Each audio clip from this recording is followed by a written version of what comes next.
My name is Rafe, and I have a deep passion for lighthouses.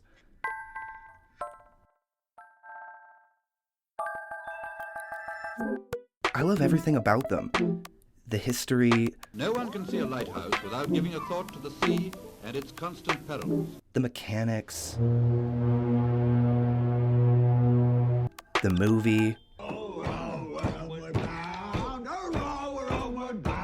I love everything about the damn things. Last year, I made it my mission to visit every single lighthouse in my beautiful home province of Prince Edward Island, Canada.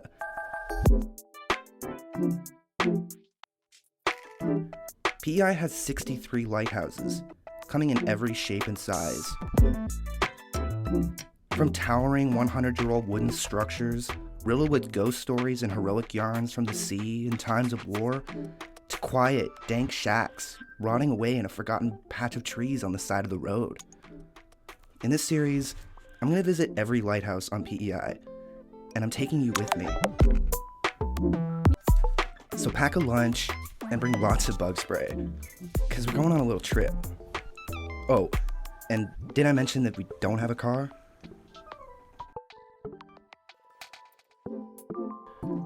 Our journey starts with the light that started it all.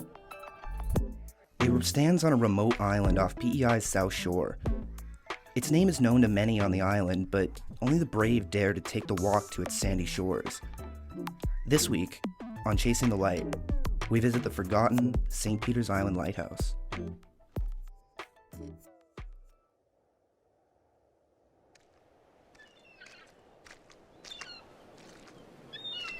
Quicksand?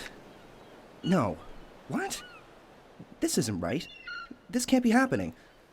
The sun is going down fast behind us, and we only just got to the island. I can feel the stinky black sand sucking my right ankle down, deeper with every step. I'll try to step back. There goes my croc. Behind me, my best friend Alex and his girlfriend Jenna are slowly sinking as well. All right, don't panic. You can't let Alex die here.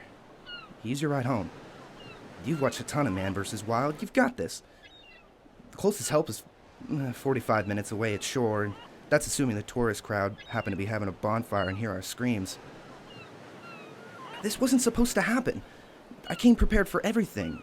Mosquitoes, tidal waves, not this. Maybe I didn't come that prepared.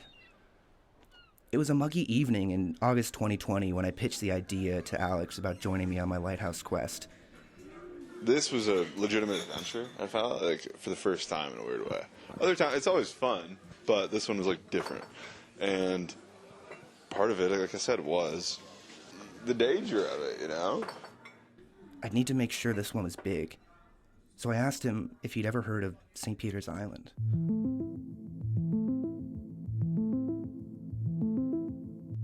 At Rice Point on PEI's south shore lies an island forgotten to time. The small island was first charted by Europeans in the 1770s, but who knows who was there before that? The roughly 400 square kilometer patch of trees and brush was a haven for birds, as it was situated just a little over a kilometer from shore. The cartographers took notice of the extensive sandbar that connected the island to the mainland of PEI at Rice Point. They named the island after St. Peter, classic PEI. In 1866, the PEI government concluded a lighthouse was necessary on the island to ensure the safety of fishing boats in the area and for vessels entering Charlottetown Harbor. A proper tower was built in 1881 with a budget of about $500. That's about $2,700 today for all you money nerds. The first keeper of the lighthouse was James Taylor. In my mind, I'm gone to Carolina. No, not that James Taylor. Oh yeah, they're Lunds and Taylors.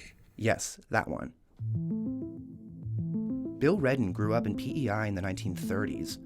In a 1989 interview with PEI historian Dutch Thompson, Redden talked about visiting St. Peter's Island in the 30s to visit the families who used to live there and bring supplies to them. There's about 6 farms there, and they had a school of their own. Redden remembers just how important the lighthouse was. Near the lighthouse, there's a graveyard there sailors that washed ashore, you know, they didn't know who the hell they were. They got drowned, they brought in the tide. There's about 6 or 8 sailors buried there, unknown sailors. The Taylors operated the light until it was electrified on October 3rd, 1947. The Taylors stuck around the island for a while until the light was eventually discontinued in the 1960s. Shortly after, the Taylors moved, and the island, along with its once so important lighthouse, were forgotten to time. All right, Rafe, focus. Your leg is nearly half submerged. Look around to see if you can grab anything. Is that a stick? Maybe I can use it as leverage to pull myself out. Come on. Almost there.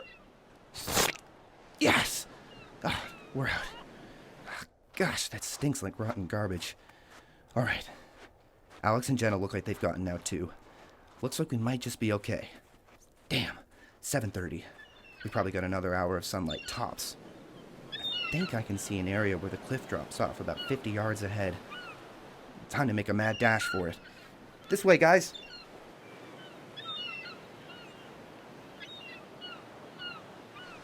All right, we're on the island. Thank goodness. Gosh, these mosquitoes are freaking brutal. How'd they find us so fast? All right, stay on track, Rafe. If we get a quick look at the light now, we just might be able to make it back before the sun goes down. Should be right over... Wait a second. Where is it? Oh, yeah, that's right. They moved it. Erosion has been a serious issue on PEI since it was first mapped, and St. Peter's Island has been no exception.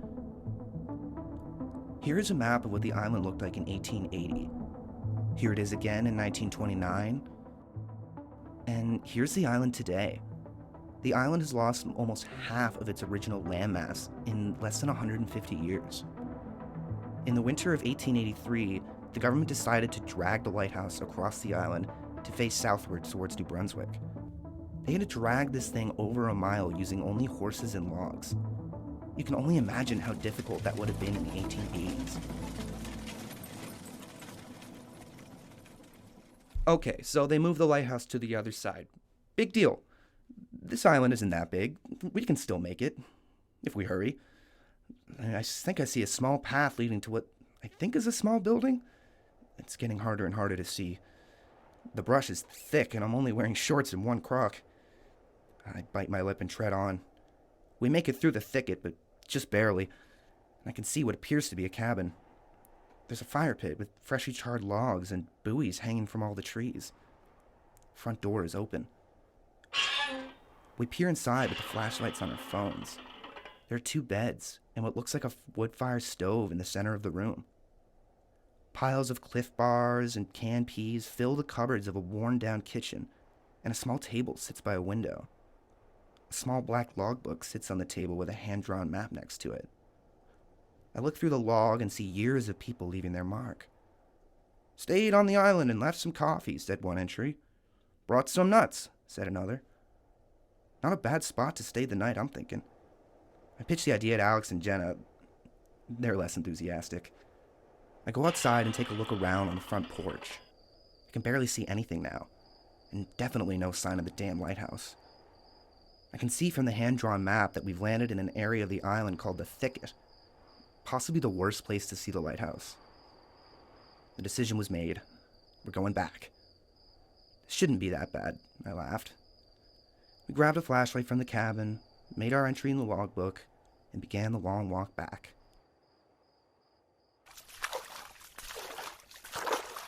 Okay, this isn't so bad.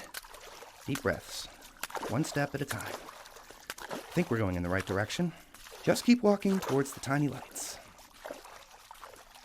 That tide sure is coming in fast. It's up to my knees now. Surprisingly, I still have service on my phone. It says we're about halfway, and I'm definitely not laughing anymore. We're all quiet. It's pitch black now. Only our flashlights and the moon guide the way. The silence is eerie. Heavy breathing and the sludging of water are the only sounds. Survival mode is kicking in. It was in this moment I realized that I may have just put my best friend's life in peril. Maybe they'll find our car in the morning? I doubt it. We parked at the camp, and it's already closed for the year. About 15 more minutes go by, and the water's up to my thighs now. I can feel the current underneath my ankles. My GPS says that we're almost there. As we make a mad dash for shore, our feet start sinking in the sand again. We must be close. Ah, there goes my other croc. I could give a damn. I feel rocks cutting my feet. Then, sand. I can see a stairwell leading up. It's the cliff. We climb it up. Amazingly, we've landed right back at the camp. We walk towards the car barefoot. Our legs are cut up from the thicket and crabgrass. As we walk back, we all start to giggle hysterically. The decision was unanimous. We made it back alive, and that calls for a drink. As we drive off, I feel a mix of emotions. I'm happy to be alive and that I didn't kill my friends, but I can't help but feeling a sense of defeat. We were right there at the lighthouse, and because of my poor planning, we were forced to turn back, putting our safety at serious risk. When I return next time, I will be prepared for everything. But little did I know, when I would return a year later, an even bigger surprise would be waiting there for me.